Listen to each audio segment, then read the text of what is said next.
I'm honored today to have with us Dr. Robert Malone. He has the genuine kind of valor, not stolen, earned, and he's been in a little bit of a tete-a-tete with Senator Richard Blumenthal. Dr. Malone, tell us a little about the Blumenthal issue, I guess, what I maybe call kind of a blooming onion for the stink it has brought perhaps to him more than you. Yeah, so last week I had the privilege of being attacked on national news by a sitting U.S. senator. Hey, that doesn't happen every day. I should be grateful. They say, that's a sign that you're over the target, I guess. The context here is that the senator had recently attacked Jeanine Pirro, calling her a conspiracy theorist. And in our usual way, the following Friday, in our meme roundup on our Substack, we included a meme that had been created by a political cartoonist that showed the senator making these statements that he had tweeted out about Jeanine Pirro, that she was unqualified. Basically, she's a conspiracy theorist, et cetera, et cetera.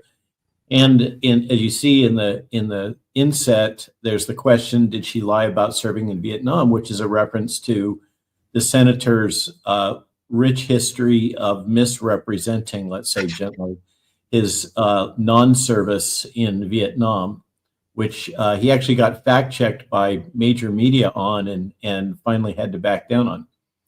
So now I take it on the word of Senator Ron Johnson, who reviewed that Friday Funnies after Richard Blumenthal, Senator Blumenthal, made his statements on Morning Joe that I was unqualified, I was basically far-right MAGA, and viewed vaccines as a far-right MAGA person, whatever that meant. I don't think he's ever read my CV. He had no real idea who I am, only the kind of the two-dimensional stereotype that's been put out by corporate media. And so he came on Morning Joe and said that he was demanding that Senator Kennedy fire me from the volunteer position that I've been appointed to on the Advisory Committee on Immunization Practices. Now, what he doesn't realize is that actually that might be welcomed. If I would no longer had to volunteer on the ACIP, I'm doing it as a public service. And the only compensation I get is for the 6 days I'm actually in Atlanta. And that is an honorarium of $250 a day. Obviously, getting rich at the government's, with government service at that rate, given how much prep time and everything else has to go into those meetings. So the senator demanded that I be fired because I had posted the morning prior to the recent CDC shooting, which was highly unfortunate. A unhinged younger man came onto the campus, shot a young policeman who's the father, has a family, a young family, and then proceeded to shoot up parts of the CDC that he could get to. So no question it was a tragedy. But Senator Blumenthal decided to politicize that and weaponize it. Prior to that, corporate media had blamed this deranged young man on Secretary Kennedy, and Secretary Kennedy inciting his violence because of the anti-vax conspiracy climate that Senator Kennedy had created, was the narrative. And then because I had posted our meme roundup, included this clip that 5 out of 6 scientists have proven that Russian roulette is harmless. Now, for those of us who are not woke, crazy, wrapped up in the need to weaponize anything you can, this is clearly a metaphor for random chance with a high impact outcome, which has some relevance to a number of things. You could say this relates to climate change scientists that have asserted that the end of the world is nigh because of CO2 levels, and now we're finding out that that's not the case. You could say that this relates to vaccine policy and the various narratives that the vaccines are all safe and effective, despite the rare event of a serious adverse event associated with some vaccines. But the senator decided to politicize this and basically accused me of thought pre-crime, because I had posted that particular meme at 10:30 in the morning when the shooting occurred at 5 p.m. approximately that evening. And then apparently I added salt to the wound by, on our Sunday strip, posting two related memes that involved Elizabeth Warren and criticism of Elizabeth Warren in her recent statement that if you need 30 rounds to hunt, you suck at hunting. And obviously the retort here is if you need a disarmed society to govern, you suck at governing. And then there was another one that was with this that had a picture of a assault, not really assault rifle, but rather a rifle used for snipers, just sitting there. And it had the statement that the Second Amendment wasn't there to protect against a insurrection of deer. And that to Elizabeth Warren. So we grouped the two of those because they related to this political topic of Senator Warren's criticism basically of the Second Amendment, which is apparently something that politically is shared with Senator Blumenthal. They're both very strong anti-gun advocates. So we could say that they are opponents of the Second Amendment. And apparently, based on Senator Blumenthal's attacks on me, I would say he's also an opponent of the First Amendment, because this is just, free speech, and moreover, it's humor, the last bastion in a tyranny of freedom of speech for free people. So this was paired, this attack on Morning Joe was paired with a letter that the senator sent to Secretary Kennedy on behalf of the Senate Subcommittee on Investigations, which Blumenthal is the minority ranking member, and Senator Johnson is the chair. And Senator Johnson is a pretty good friend. So first thing I did when all this kind of went down that morning was I contacted by text Bobby and and Senator Johnson, because it was his committee that was involved here, to alert them that this was going on. Bobby didn't even seem to have any concern about this. He went off and talked about other things having to do with the CDC and the ACIP that's not related, and I don't want to talk about it. It's kind of inside personal stuff. But Ron Johnson said, well, send me the post that you made, because this originally was, Blumenthal was framing this as if I had tweeted something, not recognizing that this was a meme roundup on Substack, apparently. And by the way, he got the timeline wrong. At first, what he was putting out was as if I had put that out after the shooting, not before the shooting. I think one of his aides must have concocted this whole strategy. So Ron Johnson said, well, send me the post. And so I sent him the Substack meme roundup from Friday. And the first thing that Senator Johnson sends back to me by text is, well, clearly you're not a Democrat because you have a sense of humor. And bless his heart, he was totally unconcerned about that. He's more concerned about Senator Cassidy's recent op-ed in the Washington Examiner advocating for the mRNA vaccine industry. Senator Cassidy has been visited and been photographed with the new lobbyist for the new mRNA vaccine and mRNA as a drug trade industry. So that's the backstory there. But it was, I guess, another day at the office. It just so happened that I was scheduled that same day as all this was breaking to do a long format interview on One America News at 1 o'clock that afternoon, which means I have a 2-hour drive if the traffic isn't too bad up to DC.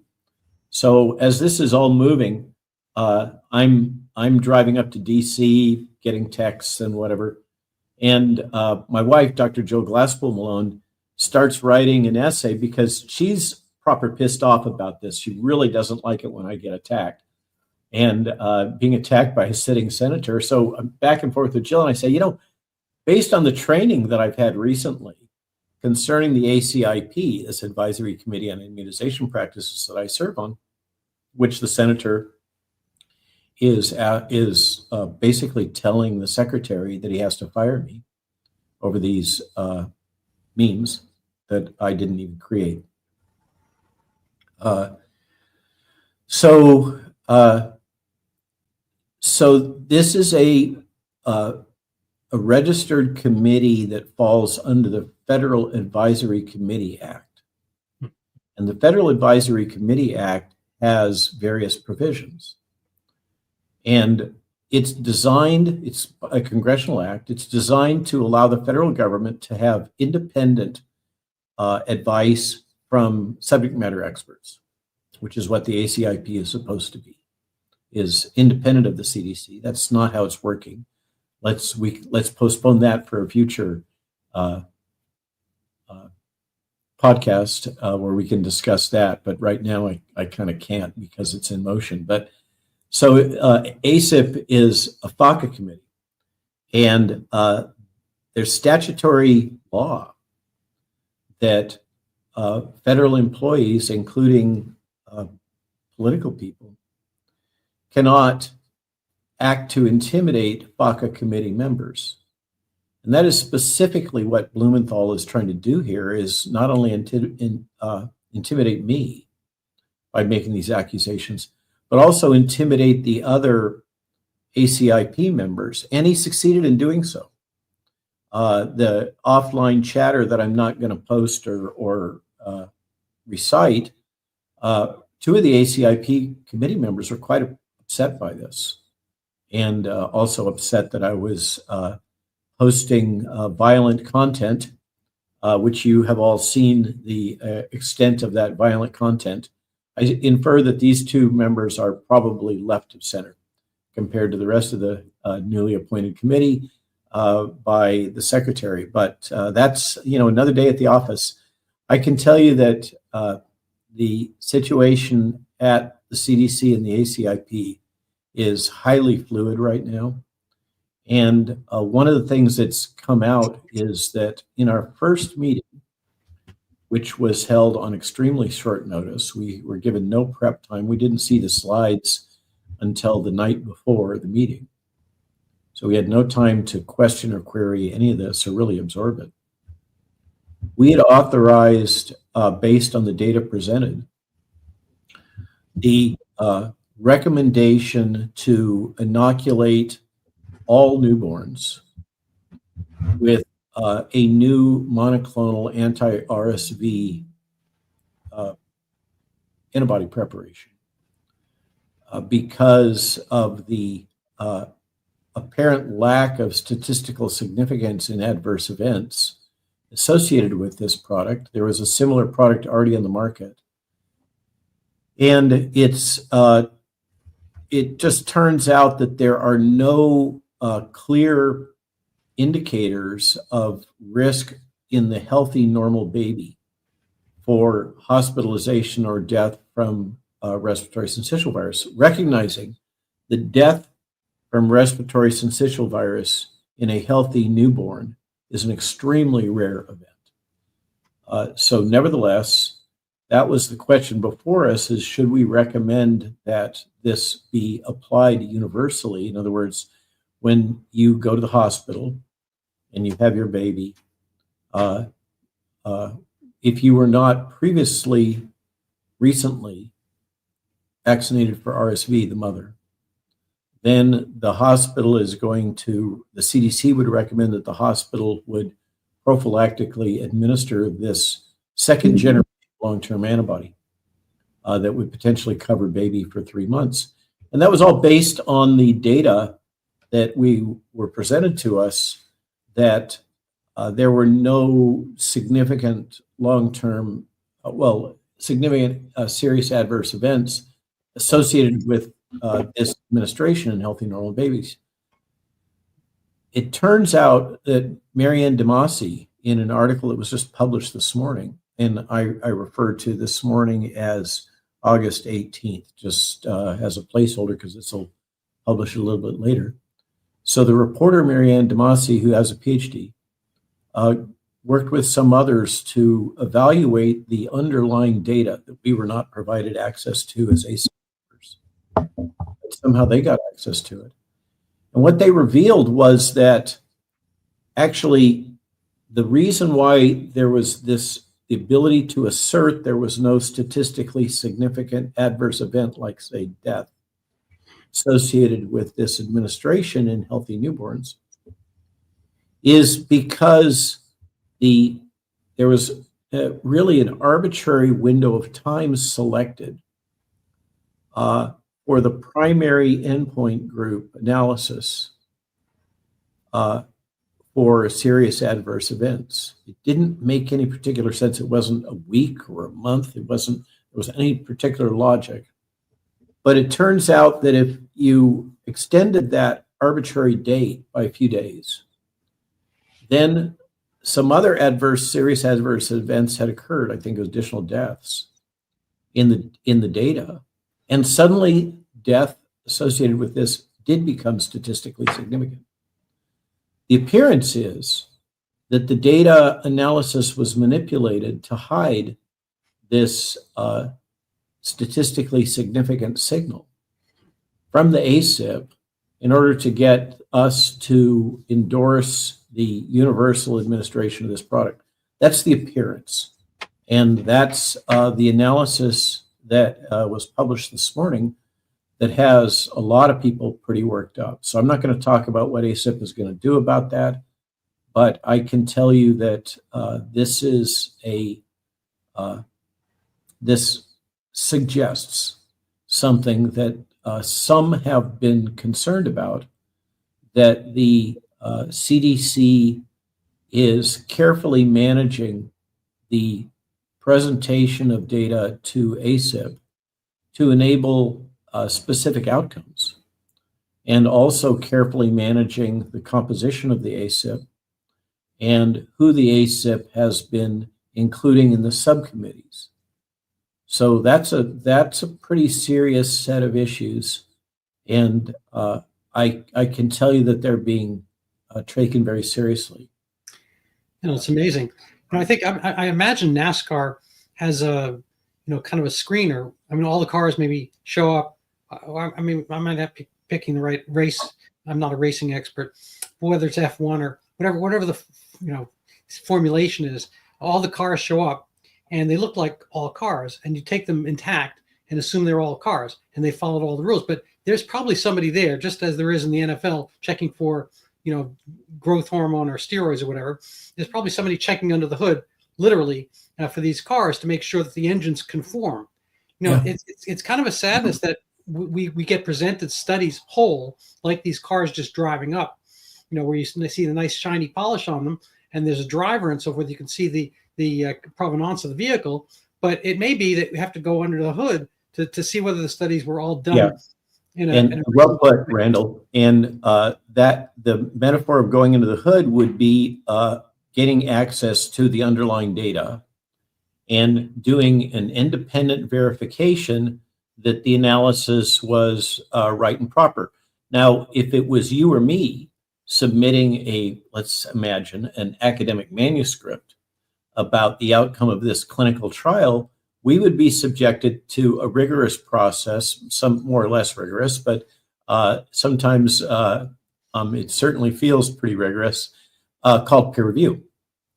And the CDC, in its publications, in its published analyses, like MMWR, the Morbidity and Mortality Weekly Report that the CDC publishes, that is considered basically the federal government's word as to vaccine policy and infectious disease and many other things having to do with disease prevention and public health. None of that stuff is peer reviewed. The stuff that is presented to the ACIP is not peer reviewed. Furthermore, the ACIP historically has not had access to the underlying data, so they can't do an independent verification of the validity of what is being presented to them. So it's to carry with your NASCAR analogy, it would be that all the drivers show up with their vehicles and they tell the rest of us, well, just trust us. We know what we're doing. We're the experts. And that's a pretty good metaphor for what's going on here, with one exception. If somebody games the system, whether it's boxing, baseball, American football, or whatever, the consequences are relatively modest. If somebody games the system at the level of the Advisory Committee on Immunization Practices, which functionally, although it shouldn't, ends up setting vaccine policy and triggering mandates throughout the United States and to a large extent throughout the world, because of the historic respect that the CDC has, significantly damaged over the last 4 years, but historically that's the case. What's in play is billions and billions of dollars. What's in play is automatic purchasing through the Vaccines for Children program of whatever product gets. Remember, the ACIP, we hadn't gone over this, the ACIP is really only supposed to advise the director of the CDC. That's all we're there for, on policies. And then the director makes his or her own decision. So during the prior administration, at one point, for instance, the ACIP, that was very industry friendly, and by Secretary Kennedy's word, had significant financial conflicts of interest, recommended to not advise for the chronic administration of the boosters. But the CDC director, Rochelle Walensky at the time, overruled the ACIP and made it federal advice policy of the CDC to administer these repeat boosters at a remarkably high frequency. Without, Rochelle Walensky has no background in immunology or vaccinology. I don't know how she made that decision, but she did. Point is that that's all ACIP is supposed to be, as an advisory committee, but it's kind of outgrown its mandate and taken on a bigger role internationally and nationally, in part because of the affiliates that are virtually all of the professional societies. So American Society of Transplantation, American Academy of Pediatrics, the lovely folks from Illinois that are such strong backers of gender reassignment surgery, that are vociferously objecting to all of the new appointees to the ACIP and to Secretary Kennedy. And I'm sure they would be overjoyed if Senator Blumenthal's request that I be ejected. So are you talking about the people on are you talking about the people on Whacker Drive? Yeah. JAMA? Yeah. So the AMA is another one that, yeah. So the whole infrastructure, as you know well, I was really enjoyed learning more about your personal background in rural medicine and kind of bucking the establishment. So kudos to you for your courage and also for your insights and your commitment to serving underserved populations. But you've become very familiar with the cabals that are what the various medical societies have become, and virtually all of them are subsidized by the pharmaceutical industry to a big extent. There's a certain aspect to it. There's a few different silos. I think this, as far as my own experience operated in, I saw, most of what I saw pretty unexciting stuff, sore throats and broken bones and, work physicals and, this kind of stuff. It's not like it was exciting every day and you had to make, crucial decisions all the time. But there were certain aspects where I was always shocked and amazed, as they say in clickbait. You'll be shocked and amazed to find that medicine, we all went to medical school, so we all went to a school of medicine. But I found a lot of the schooling that happened was more of the fish variety.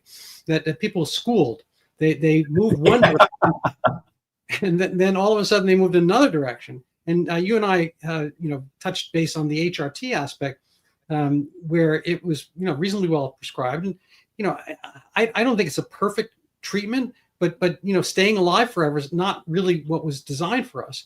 Staying alive way past 35 or what at the ages which we could theoretically climb a tree faster than a leopard could catch us. I think back in the jungle, the forest, the woods, we had much shorter lifespans, and even in ancient Egypt and whatnot, they didn't. Maybe some of the pharaohs did, but most people didn't live past 29 or something like that. So they didn't have the cancers, the chronic diseases, all the kind of things that we have now. So, I admit that HRT is... And in particular, they didn't have the hormonal insufficiency. Right. And so I admit that HRT is an application, it's an engineering aspect to humanity. But on the other hand, people in the context of our lives where we don't really live, at the root, the same way, I don't know, squirrels and wolves do. We have a society, so forth. We have different places and roles and structures, and we have, much more of our brain capacity at play. And people are useful in that regard much longer than they might have been back in the forest, where it's just a matter of strength and agility and so forth in childbearing.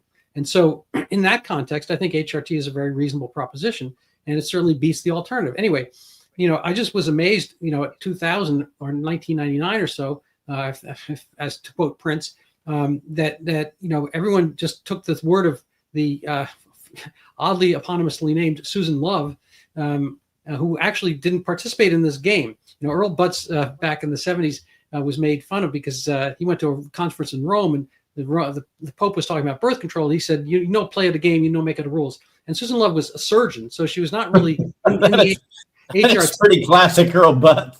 Yeah, she was a surgeon, so she wasn't in the HRT prescribing realm, and she was a very much out and about lesbian, and so she wasn't in the kind of like attracting male game either. So she was in neither of those games, and she intoned that this is a huge danger. She saw a lot of breast cancer, blah blah blah, or uterine cancer, whatever. And that was the first. That was kind of strike one, and strike 2, 3, and 4, 5, whatever came with this women's health initiative or something like that. And all this stuff had kind of a bias aspect to it. They chose people who are too old. I don't want to diatribe on this too much, but basically they had various aspects of cherry picking or fingers on the scale that it's redolent resonate with the kind of RSV. Well, Randy, you're driving at something that I think is really fundamental to the whole public health enterprise, which is that you use the term cherry picking.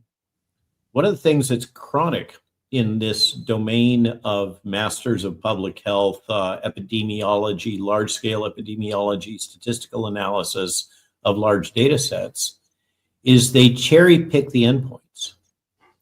And they don't look at the holistic picture, which of course is what a physician is trained to do, is the physician-patient interaction. And each patient is actually, thank God, a unique individual. And they should be treated as a unique individual, not just as a statistic.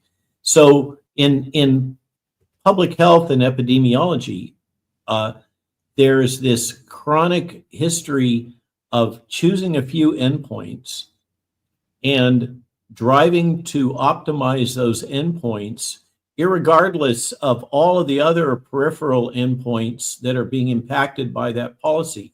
And we saw that in abundance during COVID. And one of the most egregious examples involves the masks and the lockdowns. Those are really clear cut, but those are just exemplars of this underlying policy problem, this underlying structural problem of the discipline of epidemiology, which this is something I rant about, forgive me, all the time. Epidemiology is fundamentally socialist. And Absolutely. it is fundamentally socialist because it is based on the utilitarian logic that the ends justify the means and the one should seek the greatest good for the greatest number. Yeah. And that's very nice in theory, but the problem is that they're optimizing the greatest good based on a limited number of parameters that they can analyze. Yeah. And in the structure of epidemiology, and it really comes out if you listen to the folks at the CDC, which I'm having to do, so I'm sensitized to this, I'm willing to double your salary. But you know, you probably could do that without needing to go to the bank. Yeah. So here's what's going on here is that they are choosing certain endpoints, disregarding other endpoints, and then if a phenomena, let's say a vaccine harm, just for sake of argument, doesn't meet statistical significance, then from the CDC's standpoint, it doesn't exist. Mm-hmm. So if you have an array of rare adverse events, like say Tots syndrome, multisystem inflammatory disease, various coagulopathies, myocarditis, we could go on and on and on. Myocarditis is fairly frequent, and so they say, oh yes, that's in fact associated with COVID. But all these other things, the CDC is saying are not, they don't detect them, and therefore they don't exist. And the reason they don't detect them is they look at them in isolation. They don't, that's the, like, for instance, if you listen to Steve Kirsch, where his head's almost blowing up all the time over the VAERS data, what the VAERS data is showing is, if you analyze it as such, aggregate adverse events and serious adverse events. But the CDC does not look at that. They look at the individual adverse events. And so you might use the forest versus the trees metaphor. They're so focused on seeing large forests that they are unable to perceive multiple trees of the same species that are sick, if we're going to use that metaphor with gypsy moth or whatever.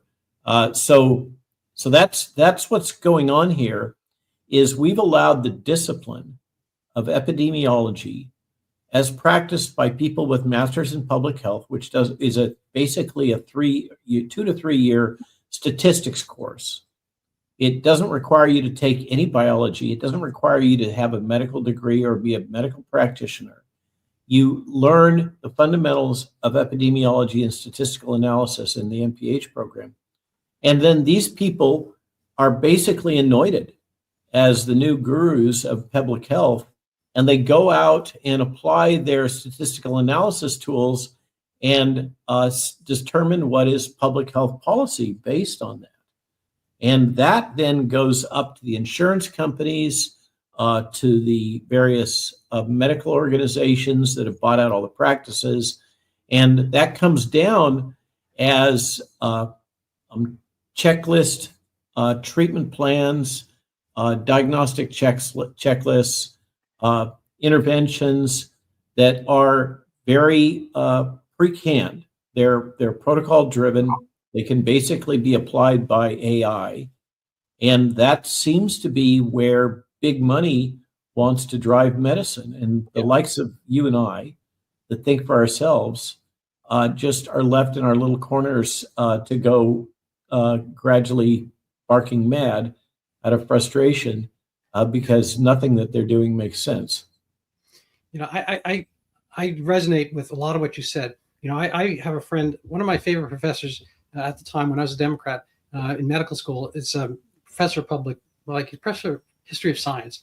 And, but he's written for the journal, American Journal of the American Public Health Association, whatever their title is, I can't remember. And I've gone back and I've looked at the covers and the articles and so forth. It is one, you mentioned socialist. I'm pretty much of the opinion that, if you look at the sociology departments across our country, they have a huge diversity range. I mean, they go from 90% Democrat to like 99% Democrat, or to the left of that. So they're maniacal, monolithic, mono-subject, and within the context, they have a framework, and God bless them. Well, I'm sure Lenin bless them, or Trotsky, whatever. They have their own framework of what they want, and they are working, they're marching, they're progressing as progressives towards this goal, and everyone else is kind of blithely and blindly passing it along. An example, I just had this little text exchange the last 2 days with a friend of mine. He's got more letters after his name than I do, so he's smarter. But he's a research guy, and we're looking at, it's kind of like Two Blind Men and the Elephant. We're looking at things totally differently. So he read my article that you reposted kindly enough, the Breaking Bad Medicine, emphasis. But he said, all well and good, but you're emphasizing people taper to sobriety, and the studies show that people who do that, they have higher relapse rates and so forth, and this can lead to death and whatnot. I said, well, fine. Look, let me just give you a quick example. I think it's kind of a category mistake. We're looking at the same thing but different ways. I'm looking at people who want to do this, so it's kind of a cherry picking, I guess.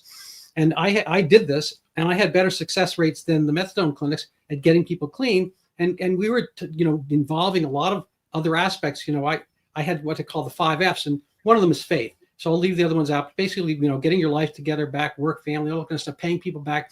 Anyway, being a better citizen about yourself so you don't feel like you need to drug yourself in order to look in the mirror. Anyway, but he went back to the studies. Studies don't back you up. Why don't you do a study? So forth. And as if I could. I was a solo guy running my own practice, and I did studies such as I could. I had computers, and so we did a little data analysis, but I can't do something major. I can't run A/B testing on a given individual unless he's a twin. All you can really do is a case series. Yeah. So and at this point, I said, look, let me just give you a thought experiment here. So let's say lions or whatever animals endangered out in the world there, I don't know, the white tiger, something like that. Let's say there's a certain number of them, and they're not doing that well in the wild, and you take them and you put them in zoos. And you feed them, and you take care of them, you multiply them, whatever. And now you have more white tigers in the zoos than there are in the wild. Are they better? Are they better off being in zoos? Is it a mistake to have them in the wild? Should you take the rest of them that are in the wild, being tigers, as it were, and put them in the zoos? And this is my zoologic, or not zoologic, zookeeper aspect of the methadone treatment. Yes, you might be able to keep certain of them alive who can't cope in the wild. Okay, but which is kind of more fulfilling for a lion or a tiger, to be that lion tiger where you hunt for your own meal, or to be dependent on the zookeeper, feeding you. In the one case steak, the other case methadone. And so, I think that's just a different aspect of looking at it. I think in each person there's a soul, and each of us has the striving. We all know when we're doing badly and poorly versus well. There's kind of like an inner thrum, like a musical aspect, which is either discordant or harmonious about how we progress and proceed. And everybody knows that. You don't have to convince people when they're doing well on my program, for instance, at the time that they were doing well. They came in smiling. It was pretty obvious. And so there's kind of an aspect to that gets ignored in certain aspects of just being this kind of like, bookkeeping aspect of the studies. And I like studies. I think they're important. But it depends on how you use them and which things you're looking at, and whether you have kind of an ethical aspect to them, an ethical sense. The whole aspect of this gender dysphoria thing turns into castration wildly across the board. And all your bioethicists who would have had apoplexy, 30 years ago at hearing about castrating teenagers, now they're all in favor of it. This is, again, the schooling of fish aspect that I don't really get. And so, I guess I get it, but I wish I didn't. Yeah. So reacting to what you're saying, we had written a Substack about some really egregious bioethics positions that are now being taken by academic bioethicists that are completely contrary to the Nuremberg Code and the Belmont Report and the Helsinki Agreement. There's a growing belief system that patients really don't have the right to informed consent, and that the state should impose medical care and treatment on them. So the fundamental underpinning logic in historic bioethics of the sovereignty and integrity of the individual is now apparently considered passé, outdated by at least some modern academic bioethicists. And from that, what we saw with the various mandates during COVID that I objected so stridently to, and as did many others, at the time, they seemed completely irrational. How, and this was what triggered me originally, was that what I was seeing around me was completely orthogonal, at right angles to what I had been trained to be believed as the fundamentals of medical bioethics. And they were just all thrown out the door by people who largely weren't practicing physicians or even physicians at all, and all sacrificed on the altar of national expediency.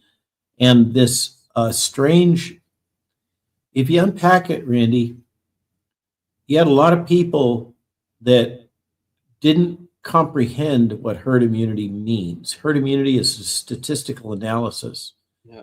And it has certain conditions, parameters, it's got equations, and they tossed around herd immunity as if it's some magical concept that is going to protect them, but then paradoxically not protect them if their neighbor doesn't comply, right? And so we had all of this is another one of the memes that we put out. It was a video one, an anthology of various people like Governor Cuomo and many others making really egregiously strong statements about those that were not accepting the COVID vaccines, and the belief system that somehow these were a magical product that would completely protect you from disease and death and infection,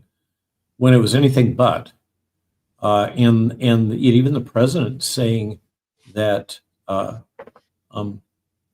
about the winter of death, and that we have a pandemic of the unvaccinated, and all of this, pure propaganda out of the mouths of people who had absolutely no comprehension of what it was that they were saying. They were just parroting words that they had been told by people that they thought were experts. Tony Fauci is not an MPH. Tony Fauci is not even a practicing physician, really. And he certainly isn't a medical bioethicist. In theory, his wife was, although she completely fell down on the job. So it's a very dark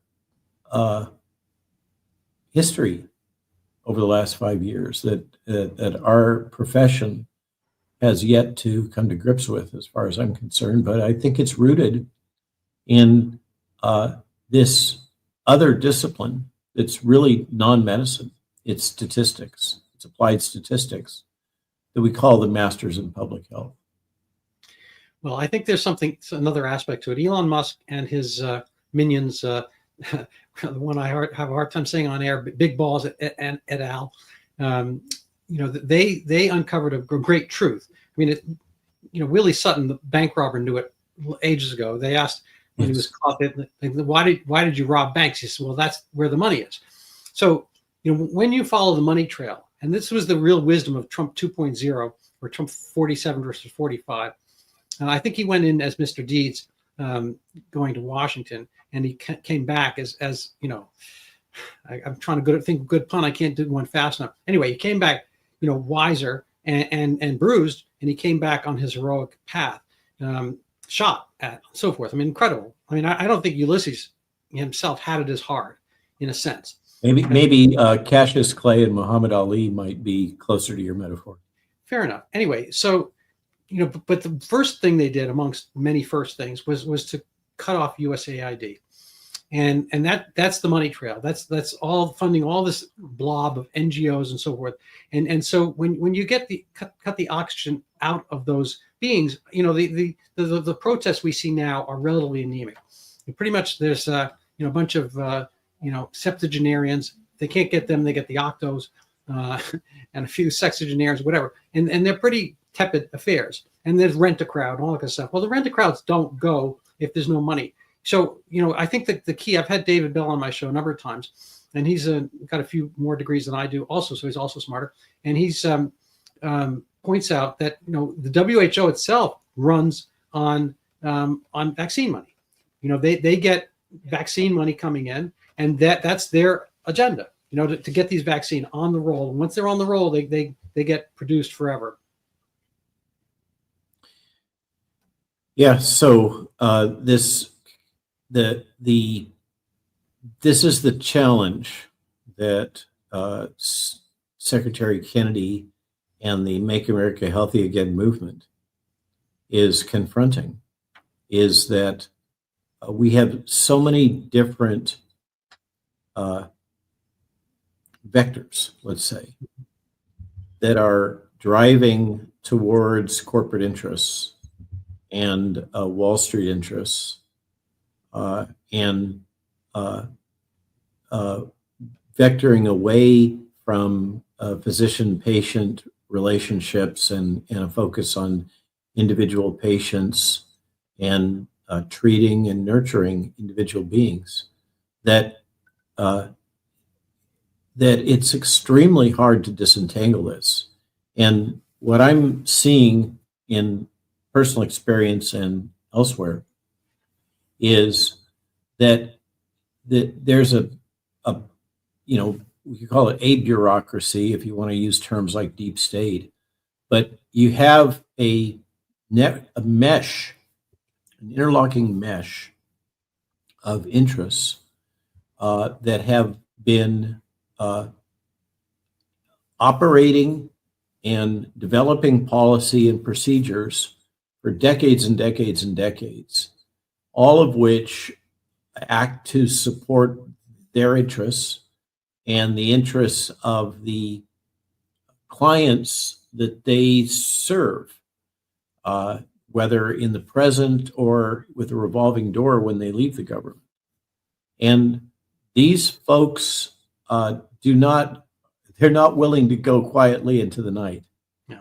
They are very skilled at all kinds of bureaucratic manipulations to avoid accountability for their actions and the impact of their actions on the general populace. And they are extremely resistant to change. They have as kind of their starting point that we are the experts and we are in this position of government service, working at 3 to 3/5 or to 4/5 of commercial rate, not because we're actually tier B people that couldn't get a job out there in the real world, and not because we're just sitting out our time here so we can get our pensions, but rather because we are the best and brightest. And you have no right to second guess us or question our interpretations of data, the world, the way things are. And that's just not consistent with good governance.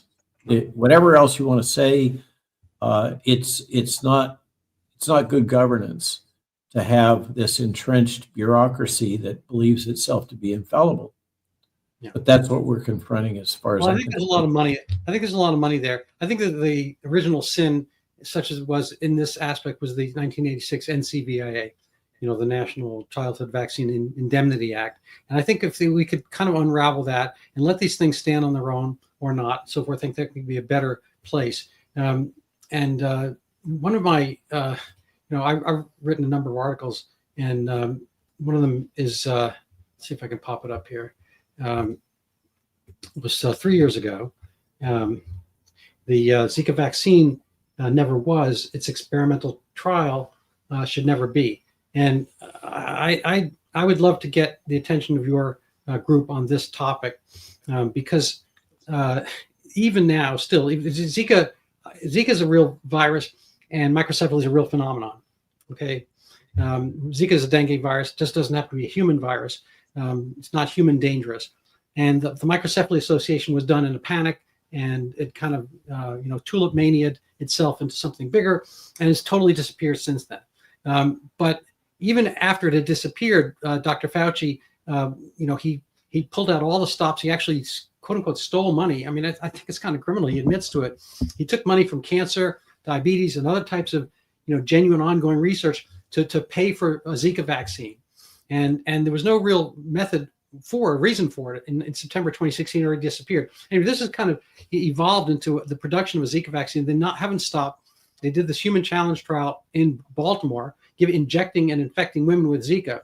And the end will be a Zika virus until the concept that Zika caused microcephaly until it gets ablated. There's going to be a push for this. It's going to be on the WHO, ledger at some point, and they're going to be producing the thing forever. I feel like once the cat's out of the bag, people will all attribute the fact that it's disappeared to the vaccine. I think this could be a misattribution. Yes. So this has been my major. People are like, why do you still care about Zika? I mean, I care about it because it's kind of like a weird, episode of a lot of scientists involved in this, and it was, the whole world paid attention to it and it disappeared. Nobody mentions it. That drives me nuts. Like, how could you say this and then not follow up? Monkeypox is another more recent example. Bird flu was another one that I fought against the narrative on, and finally got policy that they were going to stop the mass slaughter of the chicken houses. And you'll notice that not only do we have egg availability improved, yeah, but we're not having rampant H5N1 all over the United States, as opposed to the henny penny, the sky is falling kind of approach that characterizes these things. Randy, one of the things I remember you talking about Zika in the past, you may not be aware that I published and was very active in that space. I have detailed insight into what went down. And if you want to pick at this, one thing I can suggest that's kind of fun is that this is not the first time that Tony Fauci kind of turned this crank. He learned how to do it with HIV, but notably he did it with West Nile. And West Nile was a precursor for Zika.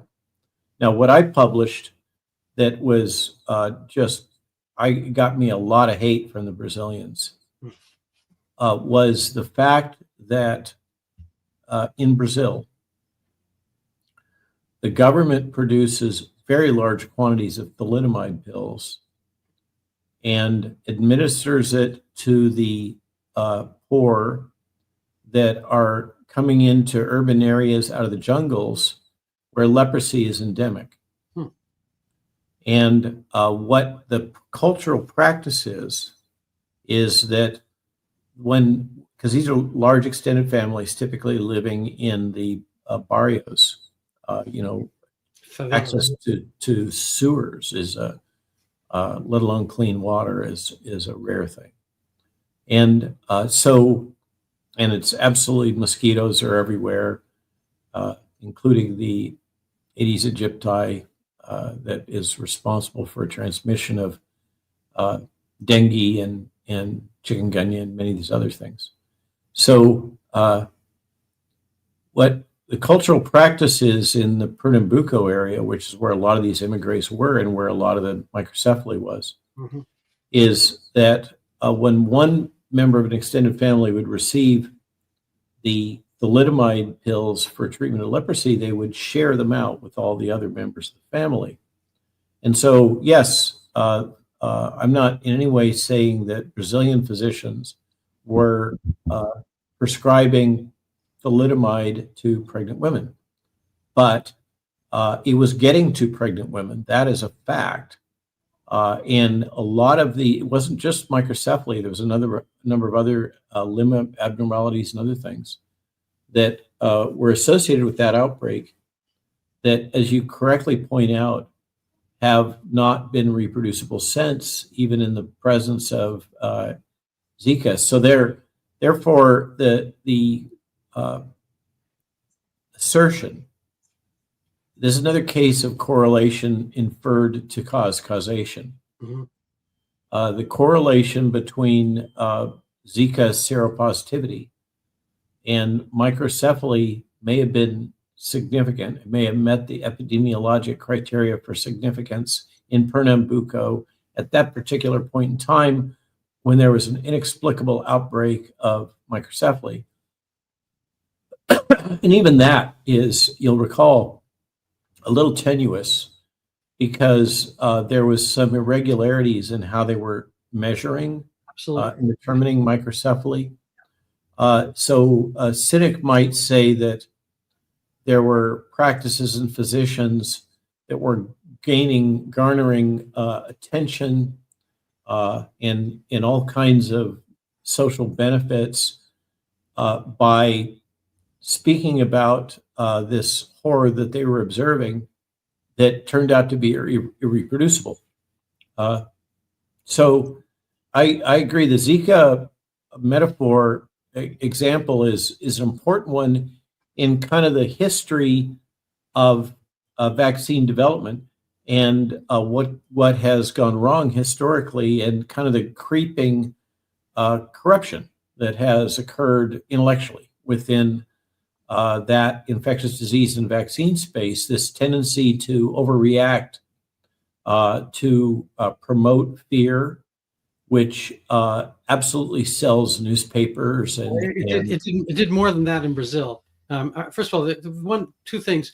There probably was no actual increase in microcephaly. They had no baseline. They had the wrong standards, and they had a panic. And then everyone started dying. When the dust had settled, and they actually did retrospectives, they didn't find much increase in that panic year versus the previous years. So that's part one. But part two is they had a secondary gain, which is that it was going to overturn the abortion constraints in Brazil. So this is like ground zero for the NGOs. And so there was a lot of focus from the civilized, enlightened, pro-abortion crowd to get rid of the abortion constraints all through Latin America. And so this became a cause célèbre to do that. And so they wanted emergency injunctions. They went through the courts and all that kind of stuff. And the journalists, again, a little bit like public health, of a particular stripe politically, almost uniformly, they went after this. They kept this going because it was means to an end. Yeah, so a sad history. And unfortunately, it's been the history of medicine for centuries. This kind of, you referred to it as schooling behavior in the context of fish, or Matthias Desmet might call it mass formation. But this tendency of kind of in-crowd dominance and gaslighting and repression of alternative voices has unfortunately is woven through the history of medicine. And, for all of recorded history, frankly, there's something fundamental about that tendency. And for some reason, it seems to come out particularly in this cast that we have joined, you and I, of medical practitioners that go to this lengthy indoctrination, and we could call it education, that we call higher education, followed by medical school in the United States, it trains, as far as I'm concerned, it's another one of the sins, together with the MPH, is that modern medical education trains for the ability to assimilate the teaching of an authority figure. You know, your attending physician is treated as the embodiment of truth in medicine, and your job as a trainee is to assimilate that truth and regurgitate it. That's success, is that you have learned to accept very efficiently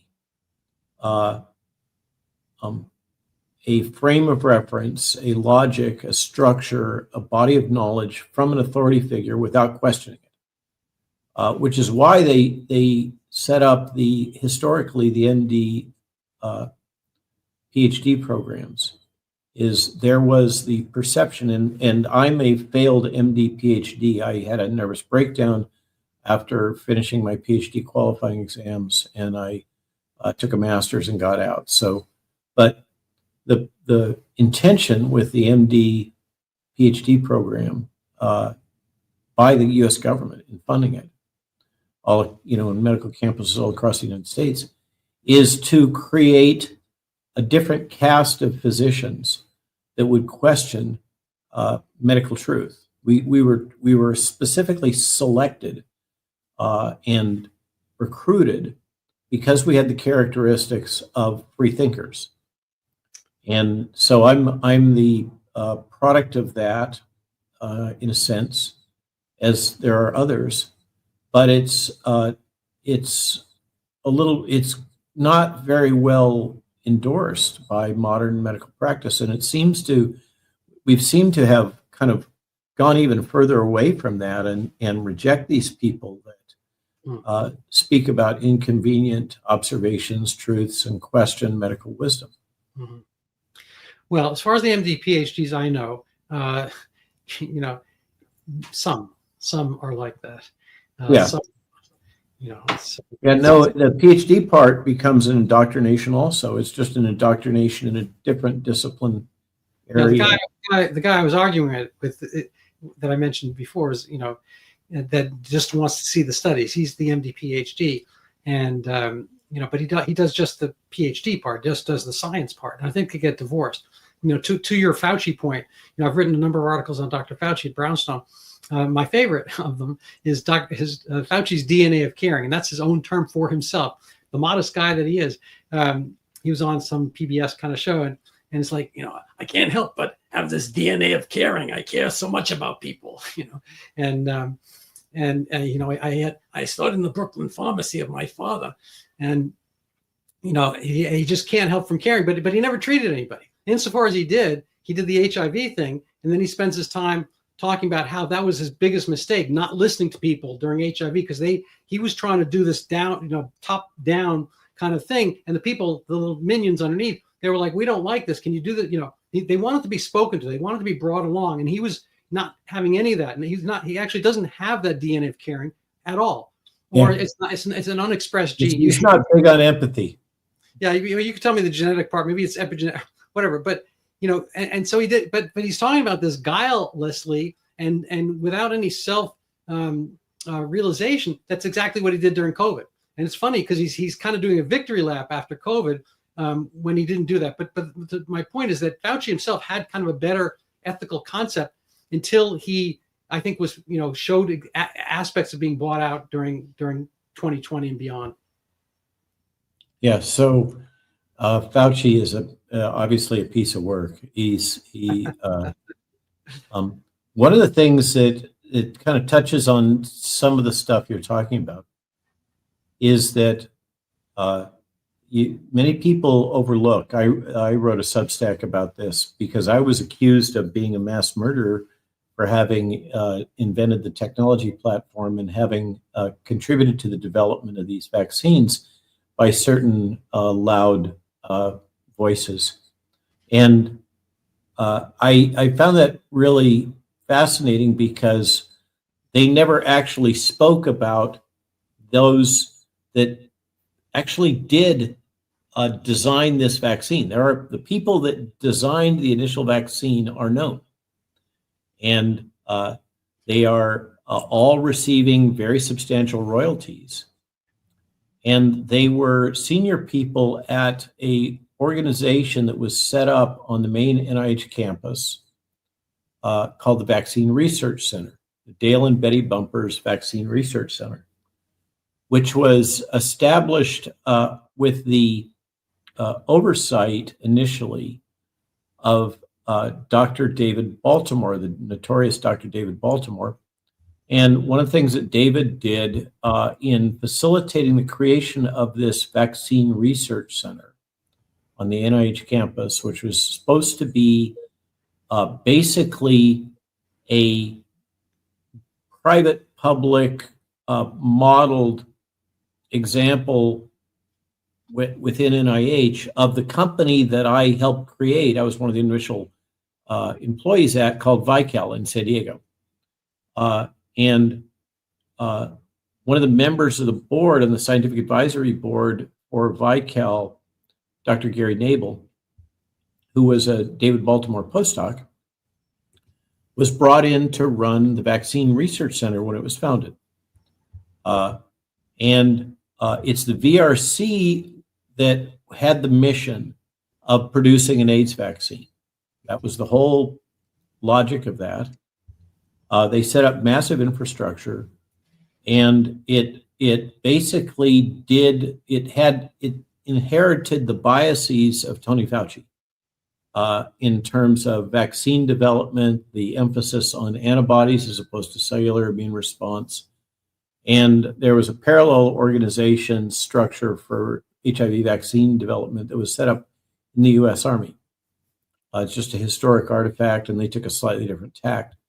But the VRC has been highly funded, both privately and publicly, and never produced a vaccine, including the Zika one that you talked about, including the West Nile one that you didn't talk about. And the reason why I love to pair those two is if you go back into the C-SPAN records, and you can put in search terms, and you look for congressional testimony by Anthony Fauci on West Nile virus, and then you pull up those clips and pull up the clips of congressional testimony by Anthony Fauci on Zika virus, they're almost superimposable. Wow. And because they're both mosquito-borne. And he gives the same logic. It's basically, to paraphrase, it's fundamental to the way that he was able to manipulate Congress very effectively. So his pitch was to Congress in the throes of all kinds of media hype about fear of this new infectious disease, West Nile, Zika, whatever it is, COVID, monkeypox. So the media gets the public all spun up with a fear narrative, or measles, or whatever the thing is at the time, H5N1. Media gets the public spun up. The representatives and senators get public pressure because, oh my God, we're all going to die from fill in the blank, right? And then they say, we have to do something about this. What are we going to do? Nobody knows. It's all, it's like this. And so, we better call in Tony Fauci. Tony Fauci to the rescue. Come testify in front of Congress. Okay. And Tony Fauci shows up with his, all of his ambiance and his expertise in his white coat. It says NIH, Anthony Fauci. And he basically says, I will cure your pain being your constituency's fear. I will cure your pain. All it's going to take is fill in the blank, 500 million, 2 billion, whatever the number is. Okay. It kind of doesn't matter. Yes, you were right. You should be very afraid of this new infectious disease. Matter of fact, I have mosquitoes on my back porch in my house here in DC. Well, that's like saying you have rats in DC. It is endemic. The whole place is a swamp. It's full of mosquitoes. Of course, it always has been. But I had somebody here visiting from DC the other day, and she's got two complaints. She lives right by the Supreme Court, literally on the Hill. Somebody that works closely with Steve Bannon. And she's got two main complaints. She's got a new baby, and in the backyard, there's rats and mosquitoes. It's the way DC is. Okay, but Fauci, says to the senators or the Congress critters, I feel your pain. There's really so much to be concerned about. This is a very great public health threat, and I only need fill in the blank numbers of dollars. And so they allocate that. Dear Tony, we love you. Please save us. Here's $500 million. And with like no strings attached. There's no accountability. There's no follow-up. And Tony takes that, and some of it gets to put into intramural programs, and some of that is related to a specific vaccine. Some of it goes to extramural, but a lot of it goes to fundamental research that is orthogonally related to whatever the thing is. And in no case, with the questionable exception of the mRNA vaccine that was licensed for Moderna, is there an actual vaccine? But it doesn't matter because the money flows. There's no accountability. There's never any kind of a post-outbreak assessment by Congress, and the band plays on, and it just goes on and on and on. Well, sometimes I'm actually thrilled by Washington's incompetence. Like when Obama became president, he gave $800 million to Acorn, which is this community activist thing. And I was like, oh my God, he's going to like grow this thing. But they were so incompetent with their money. They gorged on it. They bought houses for themselves. And that was the end of it. You don't hear much about Acorn.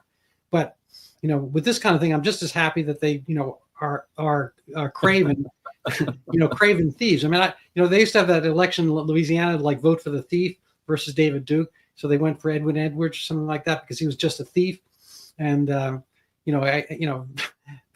versus the KKK guy. So I'm actually kind of happy for the genuine or general thievery. And I'm just as happy there's no Zika vaccine. I'm not sure about West Nile and some of the others and whatnot, but I do think that it would be better if they didn't do it at all, obviously. So if they're going to do it, incompetence is like my top. Okay. The benefits of incompetent bureaucracies. Yeah, it's like keeps them out of our hair. They have their money, they're quiet, they're well fed, they go on these little junkets to wherever, and they stay out of our hair. And meanwhile, the deficit just gets larger and larger. Well, yeah, obviously the best situation is the Elon Musk one, if we can get away with it, if we can get there. Anyways, you've been very generous with your time, and I don't want to keep you forever. Randall, it is my privilege and my pleasure to spend time with you. I always enjoy it, and I'm so grateful for that recent essay where you were talking about medicine and you shared your own personal history. I have deep respect for you and for what you've done and for your commitment, as I said at the outset, to addiction treatment and serving underserved populations and serving rural populations. You exemplify what medicine should be. And it's just an honor, and I'm grateful for all that you do and have done, and for the opportunity to spend a little bit of time with you. Well, thank you so much. I'm floored by that, so I won't say anything else. But I appreciate your time, and it's a great compliment coming from a man who has earned valor. So thank you. The old-fashioned way. They used to say about people in Washington, if they didn't have double standards, they wouldn't have any. And so, if you pick your enemies well, you'll get stolen valor. Liz Warren and stolen valor, Richard Blumenthal. So you've done well by yourself. So thank you so much, Dr. Malone. I hope we'll have a conversation, maybe meet down in Virginia sometime. That would be wonderful. Yeah, and I look forward to our next chat. All right. Thank you so much. Have a great day. And thanks for being on. Okay.